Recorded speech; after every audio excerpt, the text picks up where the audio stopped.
For close to 20 years, David Diamond has been a successful career coach for theater artists in New York City and beyond.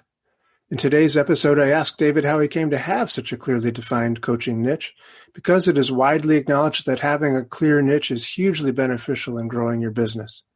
Learn about that and more on today's episode of the Essential Coaching Skills Podcast.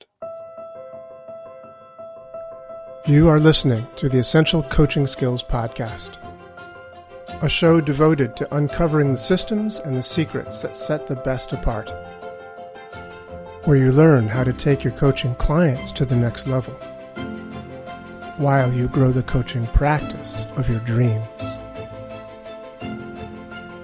So sit back and relax, or sit up and get excited.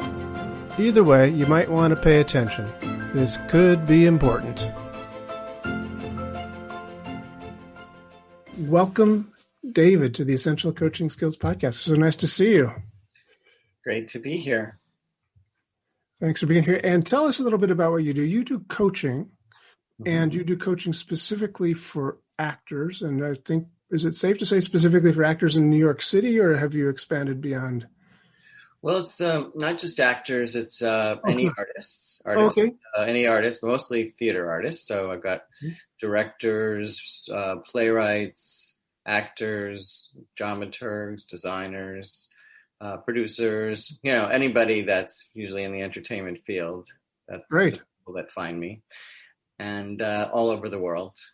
Okay, cool. Now, I'm fascinated by this because, in the field of coaching, many times people are told, given the advice that they should, create a niche for themselves. Mm-hmm. Was that a choice for you as a coach to create a niche as an actors, artists coach, or did it develop in some other way?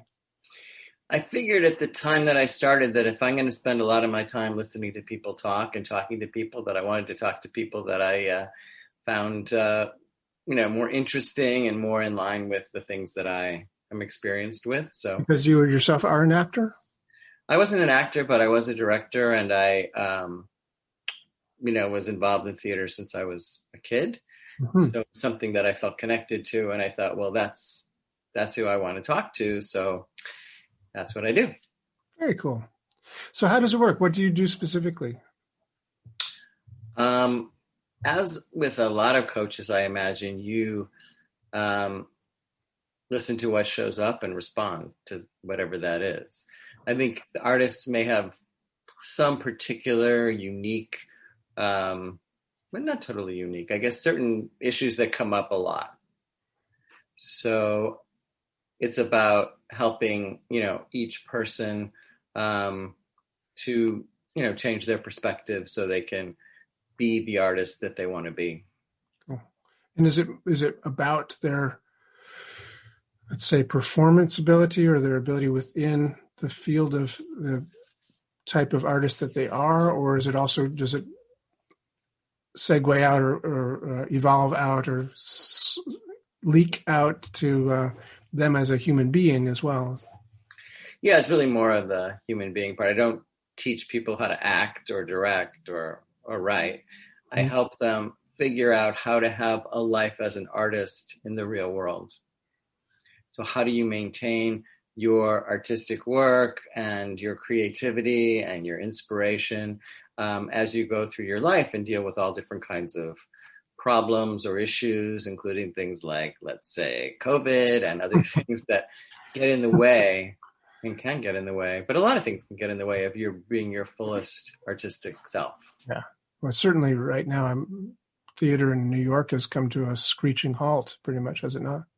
Yeah. I mean, it's, virtually non-existent. I should say only existent virtually. Uh-huh. And, live performance, as you know, is very rare. Yeah. So how's that affected your business as a coach? Well, in two ways. One is that more people seem to, want coaching and need coaching, but nobody has any money. So it's, I have, lowered rates and done a lot of things for free, and just to make sure I could be there for people, who need the help. And, doing workshops, you could charge a little bit. And if you get enough people, then, you could generate some income. Okay. But it's not like it was, for sure. Well, that's very interesting. So, this podcast is going to be listened to by whoever wants to listen, of course. But I'm thinking my avatar for my general listener is somebody who is, a coach or learning to be a coach, and looking also to develop their skill sets as a coach, but also to find out how they can create a living, make money in this profession. So tell me about the workshops that you do. So you sort of do both workshops and coaching? Is it kind of group coaching when you do workshops? How does that work? Yeah, it really is. It's a kind of, I guess, a hybrid of consultancy and coaching. So most of the workshops that I have been doing for the last few years have been at universities. So I would work with students and people who are studying about theater, like mostly it turns out directing students. It seems that I've been connected with over a dozen different universities and the MFA directing programs and playwriting programs. And I've been able to develop a program where I help them figure out or think about what they want in their lives as artists, and then talk about the tools that they need and they may want to help them get there. So it really is two different things. It always starts with sort of a conversation about who they are and what they want. And the second part is, okay, these are some tools you may need or want, and how could we make the tools the best that they can be without taking up time away from being an artist. So it's a balancing act. So people love the workshop I do on resumes, for example. I mean, especially for directors, because directors' resumes there's no rules about directors' resumes. Actors is pretty straightforward, but for directors, you really have a lot of options in how you want to do it. So we pretend that, the way I think about a resume is that it's a story you want to tell about yourself to somebody else. And since theater people are storytellers, it puts it in a context that they really can understand. And so we talk about, what story are you telling with this tool, a resume or a website or cover letter or conversation even. We do some mock interviews, artistic director interviewing a director, and, what could you learn about how to present yourself in the most effective way? So that's the tools part. But I love that. Can we talk more about that? Because I think that's really exciting. I think that's really also something that we can all learn from, because, I've written a book on storytelling. I literally have done that. But it's such a rich area, because I believe that our psyche, our brains are wired for stories, and that we resonate. They make message stick and get across in a way that just a resume, first I did this, then I did that, and then I did this third thing, just would never ever work in the same way. So how do you do that? How do you tell a story, like in a resume, or in a way that highlights what you want to get across for the individual?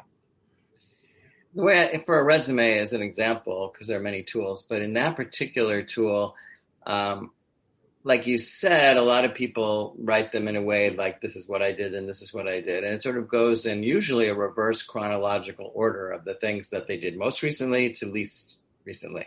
Mm-hmm. So we talk about, if you're applying for a particular type of position, instead of listing things in that chronological order, to list them in the order of what's most relevant to this particular position. So most relevant to least relevant, I find, is a better way to think about. So you're telling the story of, let's say you're going for a job to direct a classic play like Romeo and Juliet at some theater. Then you might want to begin the list of your credits with every Shakespeare you've done, even if you've done them years apart. Because the first thing the person's going to see when they look at it is Shakespeare, Shakespeare, Shakespeare. And then it gives the story is that I have experience doing the thing you're looking for. Okay, cool. So not necessarily a literal story like Once Upon a Time I Was Born, not a story about my life, but it's sort of implicit story by highlighting the things that are pertinent to the situation. Exactly. So since you have a lot of choices about what you want to include, what you don't want to include, and how you want to present it, both visually, aesthetically, and content-wise, there are a lot of ways to tell that story. What you're talking about is more like, we also work on something called artist statements, because a lot of, especially applying fellowships and grants and things, everybody wants your artist statement, who you are as an artist. And when we talk about that and we develop that kind of storytelling, it's different. Obviously, you're not doing lists. You're actually using, full sentences and writing it in paragraphs. Yeah. So tell me about that. Do you think that's as important or more important or less important than the chronological listing of credits? I think it's just a different, there are different ones that are appreciated more in different arenas. So if you're going after a particular type of job or residency or some kind of fellowship, then they might request certain things. Oh, I want to see your resume. I want to see your artist statement. I want to check your website. All of those things become the tools. And you tell the story in different ways. And so what's the most effective way to tell a personal story like that? I mean, what's going to get across the footlights, if you will, when it comes to storytelling, when it comes to, I want to hire this person? Well, in hiring is one part, and then like getting a kind of a fellowship or a grant or something is a slightly different approach. Okay. The way I look at it is, you write a cover letter, and the cover letter, its only function is to get somebody to read the resume, and the resume's function is to get somebody to talk to you so you can have a meeting, because directors in particular are never hired through their resume. They're always hired through personal relationships. Okay. So it may be that you can have a conversation with somebody, and that may lead to an opportunity. But the cover letter and the resume on their own don't do that. I see. If you're writing for a fellowship or for a grant or a residency, then it can be a lot more about an artist statement type of a mechanism, because you often don't meet those people. There's like some panel of people making a choice, and they may not do kind of interviews. They might just take everything off the page and see what resonates. So sometimes they have an interest. I've been on many panels, so I know a little bit about how people work who are on these panels, who are making these decisions. And I think it's really valuable to be on them if you're going to be applying for something, because you get the other side, how are they thinking, So a couple of things that come up frequently are making your story of, that you're trying to tell as personal as possible in the context of, who you're writing to and what you're writing about. Right. Not saying that go into all the melodrama that might have happened in your life. Right. But you really want to be set apart from other people based on your personal experience that gave you the impetus to be this artist that you are. And when people can see that, I think it's much more powerful. Yeah, no, that's true. People, I think, make the mistake in storytelling is to sort of say, okay, well, I'm going to tell the story of my life. Well, I was born, and then I was 1, and then I was 2, and they sort of like everything must be mentioned chronologically. Even if it's like I told the story of how I went to the store today, people would say, well, I drove up the driveway and I turned right and I turned left. It's like, we don't need to know all those details. We just need to know, like, what's the point? What's the one thing, like our friend Seth would say, what's the point to this story? What's the right? It's like, yeah, exactly that. Yeah, Seth would say, be as unpretentious about it as possible, and I think that's true in writing as well. And when you write about yourself, a lot of times there are a lot of the boxes you think you have to check off to that people will be impressed by. I worked with this company and I won this award, and I these are the things that attest to the fact that I'm fantastic, or that I'm worthy. But it's sometimes the more personal things that helped you become the artist that you are that are more insightful. Can you give us an example of that by any chance? Yeah, there was one artist that I worked with who grew up in a family of people who were deaf. Several people in her family were deaf. And it's not like to say, oh my God, you should feel something for me because my family was deaf, but it's what did that experience of growing up in that kind of a family, how does that relate to the kind of work you want to do as an artist, what made you want to become an artist in the first place, and especially a theater artist or a director. In this case, she was a director, and she was able to talk about the way somebody who can't hear experiences live performance, and how can she as an artist be mindful of the different abilities or disabilities of people who are in the audience. So it really made her much more aware of how you can create a stage picture and action on stage that tell the story that's not dependent upon hearing. Oh, that's brilliant. That's great. That's really, that's fantastic. Thank you very much. That's, wow. I can just see so many applications for that for me personally, but also for our listeners. Because to be able to communicate that, in a sense, unique, people talk about the unique selling proposition for a product or a service, but what sets you apart? What's different? What's unique about you? And if you can nail that in a story form, like you've just described, it's an amazing thing. Part of this point to this podcast is to help people find, those essential coaching skills that not only can help them be a better coach or a great coach, what are the systems and the secrets that set the best apart, if you will, but also how do we make a living as a coach? We have to make a living. And it's a lot of times people have taken my courses in hypnosis or NLP or whatever and just figured, now that I've got this certification, life's my oyster, just doors will open to me automatically. And that's just unfortunately not the case. You get your coaching certification, that's just the beginning. Yeah. Right. You've got to then, in a sense, create a, unique selling proposition for yourself. Mm-hmm. It's like, well, why should I hire David? So how have you done that for yourself? How have you become like the guy to go to for actors and artists in New York? Because you're doing very, very well as far as I have ever noticed and seen. You've been busy and working at this for a long time. Certainly you've been successful as a coach for a very long time. I think for me, it comes down to having as many conversations with people as you can, mm-hmm. and seeking out conversations with people so that they have an experience of you as a person and also as a coach. Because I think people don't hire coaches, quickly. That's been my experience. They either have had recommendations. Somebody said, oh, this person was amazing, you have to go see this person. That happens a lot.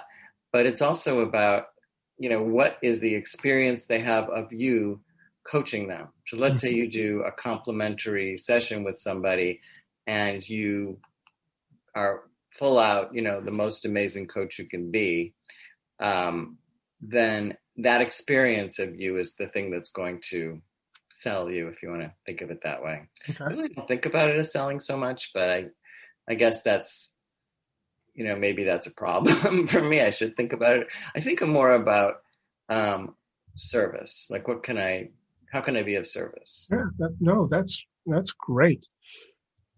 It is sales. Ultimately, one must sell one's service or whatever. And if you think of it as sales, then it's not a probably optimal way of thinking about it. Or if you think about it as service, and if it comes from the place of service, I think that goes a long way. So when you do a complimentary session, what does that look like? Is it half an hour? Is it an hour? Is it 2 hours? Is it, how? No, it usually is between 45 minutes and an hour. Mm-hmm. And it's again, it's not a prescribed idea like that I have of what that's going to be. I really believe in listening. You talk about essential skills of a coach. Maybe everybody you've talked to says the same thing, but being present and listening deeply are probably the two most important essential qualities of a coach. When somebody feels heard, that's huge. I mean, people respond to that. Yeah. So I will work with them in any, address whatever thing they bring to the table, and but not have an idea of what it's going to be before it happens.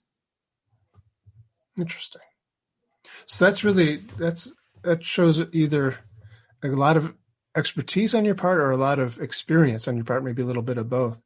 But to be able to be present and just be comfortable not knowing what you're going to do and just being able to listen and trust that you'll be able to come up with, something in that deep listening, in that presence that will be useful to that person is, I think it takes a little bit of faith.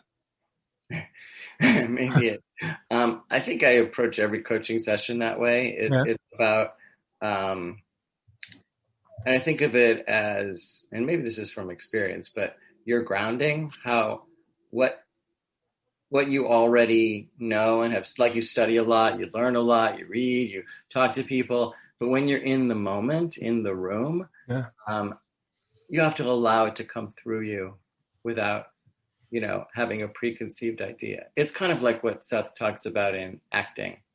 You want to be really well prepared, but when you step in the room, you want to be completely spontaneous. You want to respond to what else is going on. Yes, yeah. Just for those of us who are listening who may not know our references here. Who is Seth?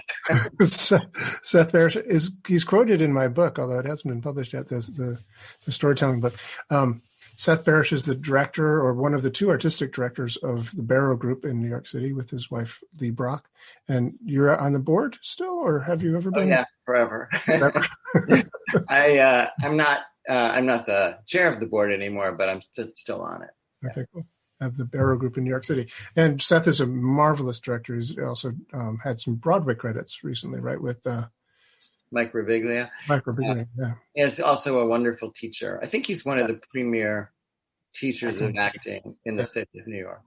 And followed closely or surpassed slightly by Lee Brock, who's... You had to say that. Well, I think it's true. And she's also been on your podcast, I believe, has she not? Yeah, I mean, Lee was in one of my workshops that I do with La Mama, which was more of a directing workshop. She was helping direct. She was teaching directing. The particular podcast that I'm doing now, which is Conversations with Artists, Seth and Lee are going to be on it together in a couple of weeks. Oh, cool. Nice. That kind of experience is a little bit different.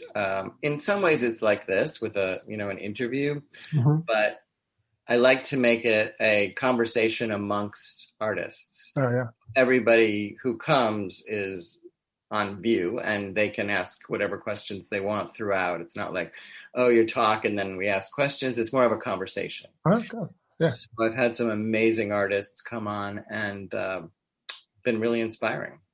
Cool. Well, you will have to let us know how our listeners can listen to that, how they can find where that is. So that, getting back to the idea of being present in the moment, that thing that you said, Seth, is like, I have, as a musician myself and performer, and I've also coached a lot of performers over the years, that is really it. A person who's practicing in a practice room, scales and arpeggios and practicing the piece, you work as hard as you can to have it all right and all timed properly, et cetera, et cetera. But then when you go out on the stage, you just leave that in the practice room and you go out and you play music, you have fun with it. The dancers do the same thing. They might spend hours at the, ballet bar with their pointed toes and doing first position, second position, pliés, et cetera. But when you go out to perform, dance, you just trust your technique and all that sort of thing. And I think that's in a sense what you're saying with coaching as well, that when you come into a coaching relationship, it's about being in that state of openness and presence and just being with that person and trusting whatever techniques and techniques of deep listening or things that you've studied in coaching are there, and you're connected with the person. Yeah, trusting yourself is huge. Yeah. How do you do that? How do you do it? Gee, how do I trust myself? As a coach, in a coaching situation, do you have a methodology? Do you take a few minutes before a coaching session and get into self-hypnosis or something? What do you do? Oh, but I know you're involved in hypnosis, and maybe I'll take a couple of lessons from that. For me, it's just about clearing and maybe this is the same thing, but clearing my mind of anything else that's going on in my life. And how do you do that? Yeah, I just try to not let other thinking get in the way of what I'm listening to, and allowing to myself to be really open to the voice coming through me. Sometimes I don't even know, what I'm going to say, and it comes out, and sometimes it's useful. Yeah. Sometimes it isn't. At least it's something that, it's like you were saying with dancers, when you're dancing or a musician and when you're playing, it's sort of at that moment, it's just coming through you as if, you're in that space in that moment, and you're not thinking 10 things about, I should arch my foot more, or I should, play a certain way. It's, you kind of get caught up in the environment. It's like Billy Elliot, to make a theater reference that nobody will probably know. But they say, what does it feel like when you dance? And he says, it's like electricity. Completely loses himself, and he's just flying. So that's what it's like for you when you're coaching? Yeah, if I'm not thinking about other things and I could really be open, then things come up in my mind to say. Yeah. The one thing that I do have to be careful about is not saying too much. I think in coaching, it's really important to do more listening than talking. I'm listening. Good. Not great for a podcast, maybe. Maybe not. Yeah. I completely agree, and I'm just really kind of, oh God, this is so rich. Thank you so much.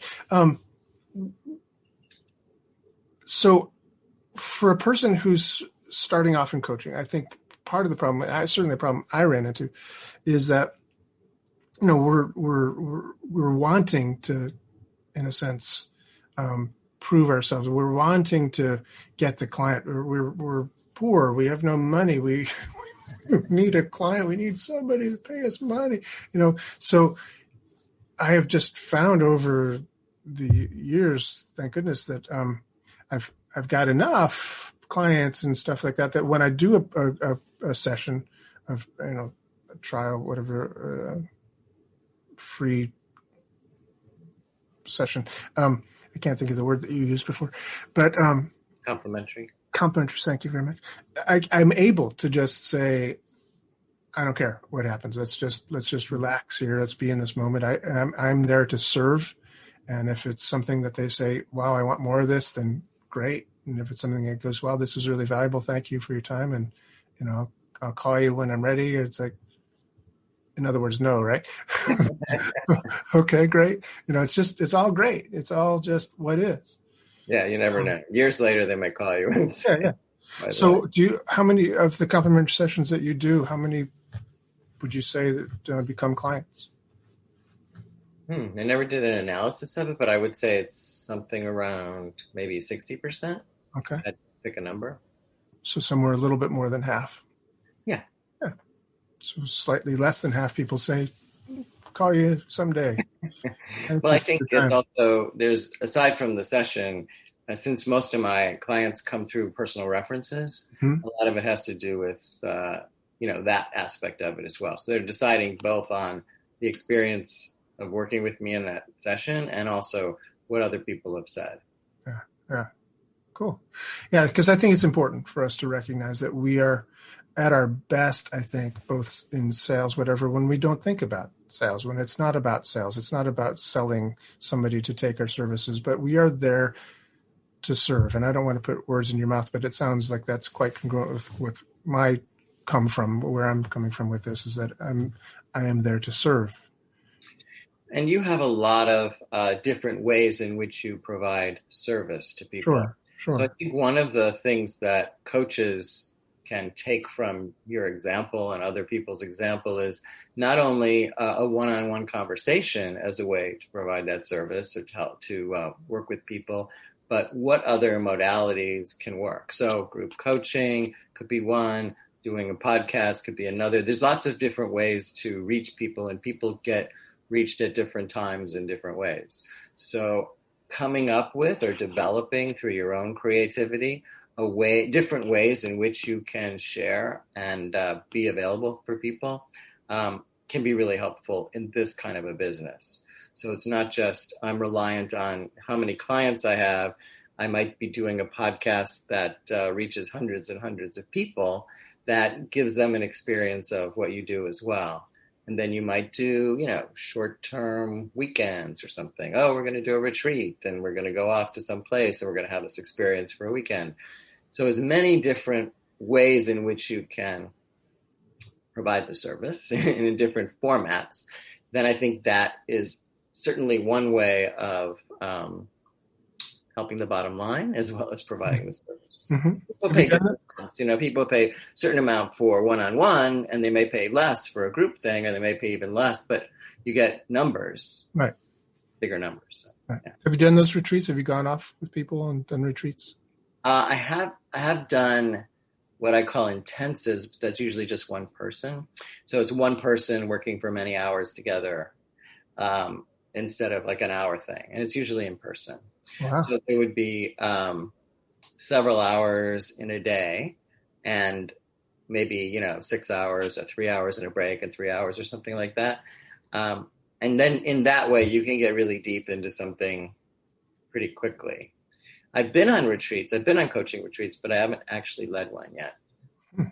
And when you do an intensive like that, is it still just sort of being open and whatever comes up, or do you have more of a structure in mind for those? Well, as we all do, I guess I ask a lot of questions. Mm-hmm. And in the asking of the questions, people over time become more, it just goes deeper. I mean, it's not just the facile answer, like, why do you want to be an actor?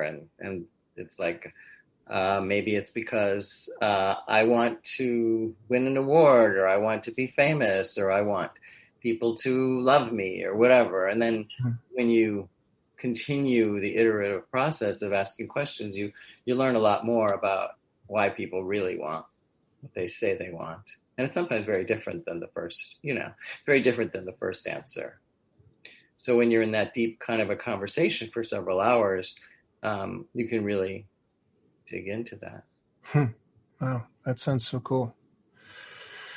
Yeah, so I agree. Thank you. It is that kind of thing where we as coaches have a variety of different ways of serving and offering our services, whether it's in workshops or individual sessions or intensives like that. I don't know anybody who's done those intensives. That sounds really interesting. Haven't done any retreats in a while.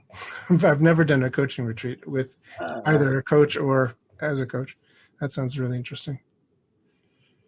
You have such a beautiful place upstate to do them in. Yeah, right.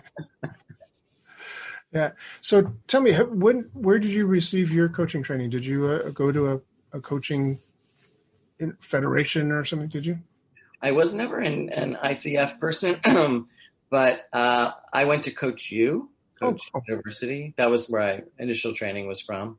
Excellent. But then after a number of years, I don't know how I happened on it, but I happened on a Super Coach Academy, which is very different. And it sort of shifted how I coach and the way I work. Really? They're called transformational coaching, or the coaching from the inside out, if you've heard of that.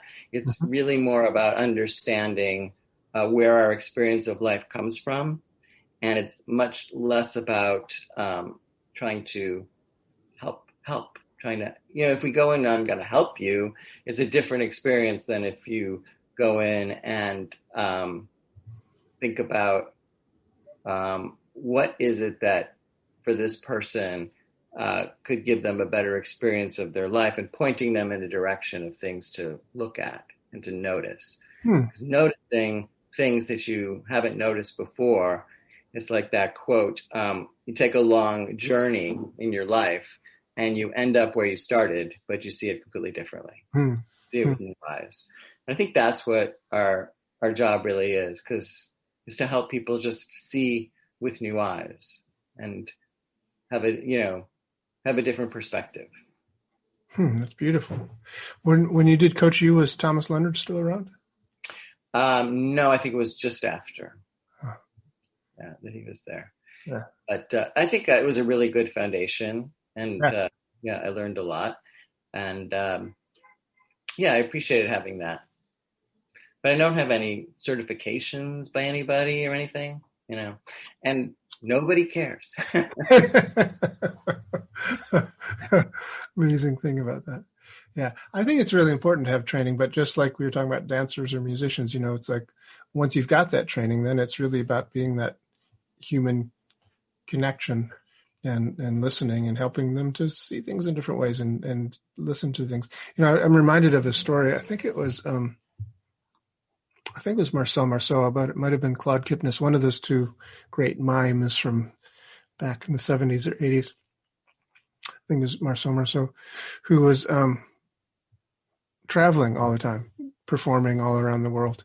And he came back home one day and just fell into a conversation with his gardener.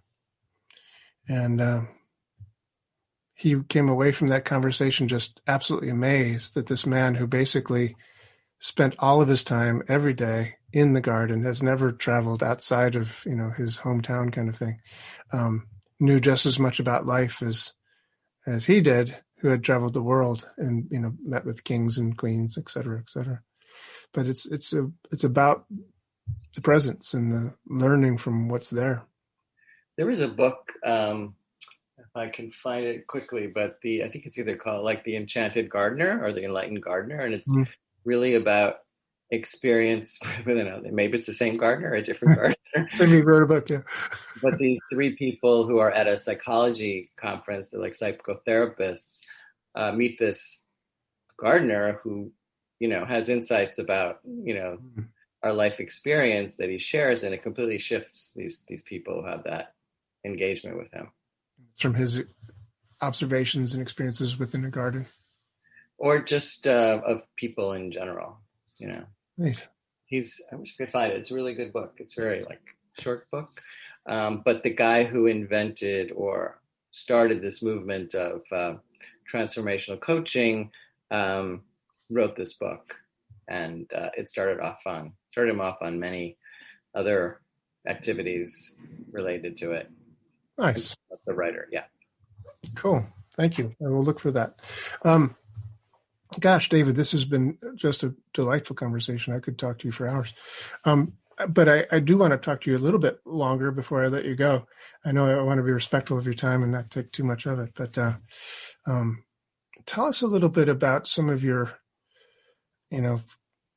if you had a gardener story, if you had a story that you would tell about some transformations that you've seen through coaching with clients you've had, whether they're directors or actors or whatever, that have gone beyond just them becoming a better actor. Mm-hmm. Maybe got them there as well, but also helped them see a different life in a different way. Do you have any stories like that? They're mostly. I rarely talk to actors about how to become a better actor. It's what I do is, how do you live your life as an artist in the world? How does being an artist impact everything you do? Not just when you're on stage or not just when you're in rehearsal, but how can you use the talents that you have already? And for artists in what I do, the kind of talents they really have are the ability to be vulnerable, and be vulnerable in a way that allows them to be sensitive to things, have nuance and and see and feel things differently.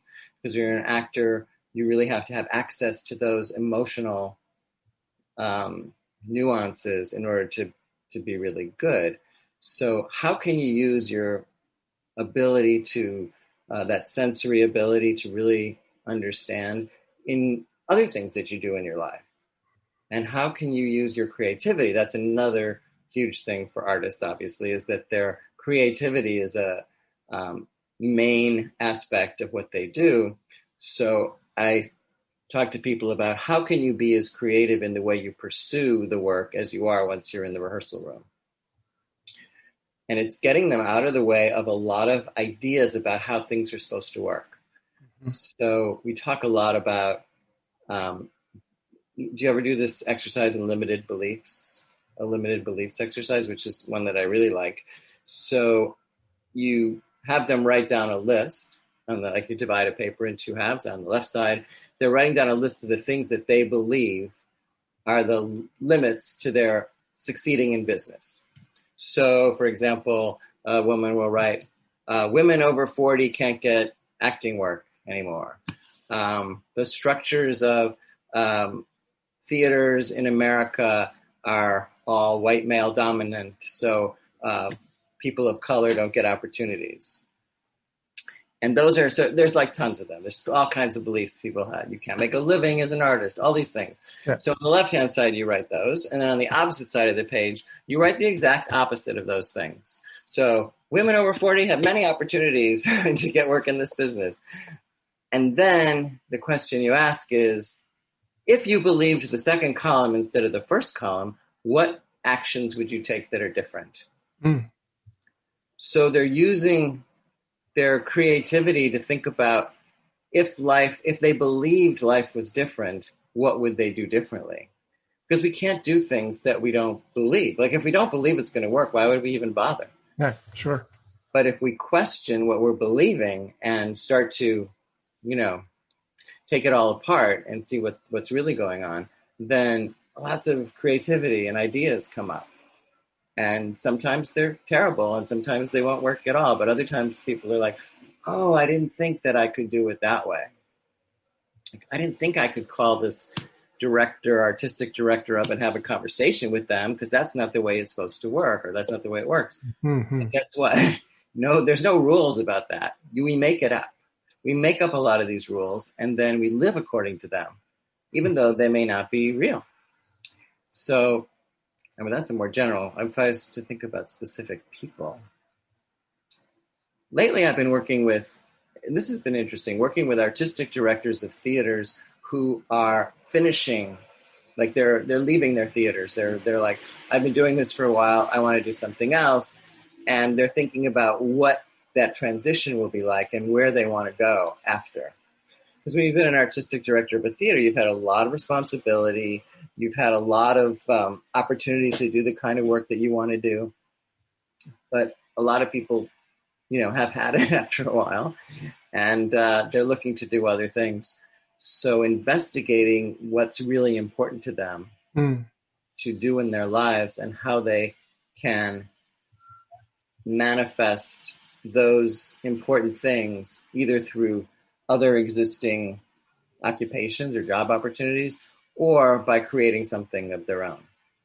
And being a creative artist, people have a lot more sense of their own ability to create something, to make something. So, how many directors have created their own theater company? That was like everybody coming out of university wants to make their own theater company.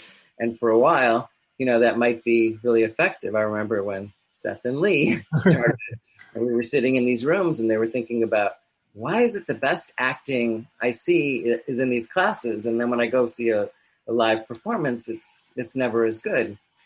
And so they developed this idea, is there a way to create a company that allows for that, great kind of acting the way they saw it in class? And so they created it. They made it.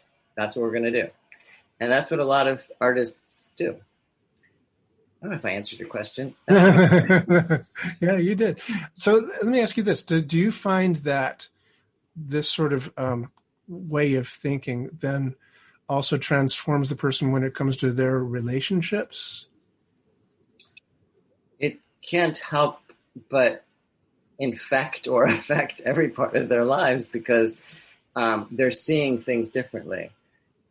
What's more interesting to me than an artist or a person getting what they say they want is them having a better experience of life in a general sense. Nice. Like, why is it that, some people can have a great experience of life more of the time? And what is it that's in our way of having that experience? And usually we think, what a lot of people think, I'm not going to say what everybody thinks, but we think that the circumstances of our life are responsible for whether we have a good or bad experience of it. And the way inside out coaching it works is that circumstances don't matter at all. And it always, the ability to have a good experience of life comes from inside you. Always. So, and it's clear when the same thing happens to you twice and you react completely differently, or you have a completely different experience of what happens. So I'm walking down the street in New York, somebody, bumps me as I'm crossing the street, and I just get really just angry, furious at them. Another time walking across the street, the same thing happens again, and I don't notice it at all. It's like it doesn't affect, because the same circumstance hits you in different ways at different times depending on where you're at, So it's not so much about the circumstance, but it's how you relate to the circumstance. And that's like, I coach around that a lot. Cool. That's beautiful. Yeah, that's really true. I've taught very similar things in, my approach to hypnosis and NLP is that we create our own emotions. And so, in fact, I think I intended to do, I'm not sure this came across or not, but I intended to do a podcast a week or so ago. I'll have to go back and see if this came out when I actually started talking about making a New Year's resolution. Instead of like, what am I going to do this year? What am I going to accomplish? But more like, how am I going to feel? How am I going to respond? How am I going to be in this world? What kind of responses will I have? I'm making a resolution to, be calm throughout, chaos. So I have a resolution to feel good in spite of having no good reason to feel good. I'm just going to choose to. And that's an interesting resolution to have, Yeah, if you can, sometimes it's hard to choose how we're going to feel. Yeah, of course. So I think about it like the feelings we have are based on our thinking. So we think and then we feel according to where our thinking is at that particular moment. So if you think of thinking as an idea, as energy, as everything in the world and is made of energy, right? Equal energy squared, physical things are energy, everything is energy, and thoughts are energy, and they flow through you. They say, what is it, 50,000 thoughts a day or something like that that flow through our minds, but we land on certain ones and make them more important. And when you come to a sort of realization that it's just the same kind of energy going through you, and your decision to make it important is what you do. It's not like the thoughts don't have any power to do anything until you give them that, and you make them more powerful. So if you can understand where your thinking's coming from, then you understand where your feeling's coming from. And then you can put it in a perspective. Yeah, absolutely. That's what I meant. Yeah. It's interesting. NLP and hypnosis seem to be other ways of opening that channel between what's possible and what, our connection to something deeper. Yeah, I would agree with that. I would totally agree with that. Yeah, I've found it very, very useful over the years. As I started off as an artist, as a musician, and I came to New York City to pursue a career in music. And I sort of segued from there into NLP and segued from NLP into hypnosis. And I've been doing that ever since. But I'm still, a piano player. I still have a piano in the living room, and I still play and practice and try to get better. So yeah, it's been a really valuable way of approaching life. Is neurolinguistic programming, NLP, is just a kind of mindset, if you will, with a lot of techniques that have come from it.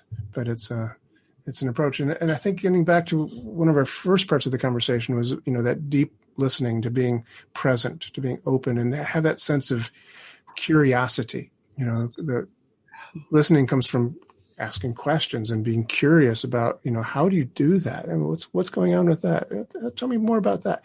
It's a sense of fascination with this other human being that's there in front of you. Yeah. Wow. I always think one of my coaching teachers said, you have to love your client. Yeah. Yeah. And it changes the conversation. Well, I think that is a good place to leave this conversation. So, David Diamond, where do people find you? What's your... the best way to find me at my website is davidjdiamond.com. So, davidjdiamond.com, just all together. My email address is a little more complicated, but it's ddjdstar@gmail.com. So DJD are my initials, and then there's an extra D at the front of that because I think somebody already had that email address. So 2 Ds, JD, and then star, the word star. At Gmail. So that's where people can find me, and I'm happy to have conversations with anybody who wants. And I really appreciate your inviting me here today. Oh my God, it's such a pleasure to have you. Great to see you. Give my best to Frank. Take care. Well, that's our show for today. Thank you so much for joining me. If you want any more information about today's show, please visit our website at www.essentialcoachingskills.com. Be sure to tune in again next week for our next episode and discover even more about the systems and the secrets that set the best apart.